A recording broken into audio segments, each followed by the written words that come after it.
Karen. And this is Michael's handwriting. And how old was he when he wrote this? He would have been 21. 21 years old. He wrote a manifesto to himself, scribbled on the back of a tour itinerary in 1979 that described his mission statement for what he wanted to become. The document reads, MJ will be my new name. No more Michael Jackson. I want a whole new character, a whole new look. I should be a totally different person.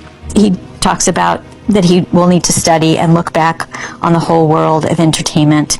He really thought about the fact that he needed to change how people perceived him from his days on Motown and as a member of the Jackson 5 and the Jackson Brothers. One of the things that I discovered is that it was very hard to get a sense of who Michael Jackson was by the end of his. Then there was the letter he wrote after Motown 25, which may be even more telling. Jackson had just delivered the legendary Billie Jean performance, the one where he debuted the moonwalk on national television, and yet he still criticized himself because after the big spin, he did not stay on his toes long enough. Think about that for a second. The world saw history. Michael saw a tiny imperfection. That obsessive eye for detail explains so much about the world he built around himself. It explains the secret room. It explains the warehouses. It explains why nothing at Neverland ever felt simple. This warehouse is 20,000 square feet. Every inch of it is full. There are antiques and video games from Neverland Ranch. His Grammys. Best R&B vocal performance, male, 1983, Billie Jean. And 30 years of cars he never wanted to get rid of. Are these all Michael's cars?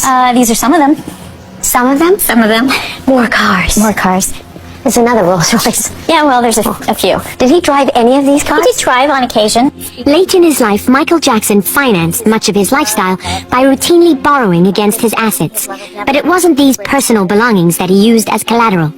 Although the copyright value of his own songs was worth well in excess of $100 million, the crown jewel of his investment strategy was his portfolio of other people's songs. And the warehouse contents only make that feeling stronger. The items Vanity Fair described included a blimp prop from the Leave Me Alone video, at least 3 Rolls Royces, rows of arcade games, a child-sized car with Michael Jackson and Peter Pan costume on the hood, Grammys, a sketch for a military-style jacket, a vintage carousel horse from Elizabeth Taylor, several life-size statues of children, and a bespoke Cinderella diorama made for Jackson by Disney. That is not just clutter. That is the life of a man who wanted to keep childhood, fame, fantasy, and art all in the same room. It is no wonder people look at these warehouses and feel like they are staring straight into his brain. What is this? One of the props from the Leave Me Alone video? Since his death, it's been organized by Karen Langford, the archivist. Well, there was 8 Grammys that he won that year.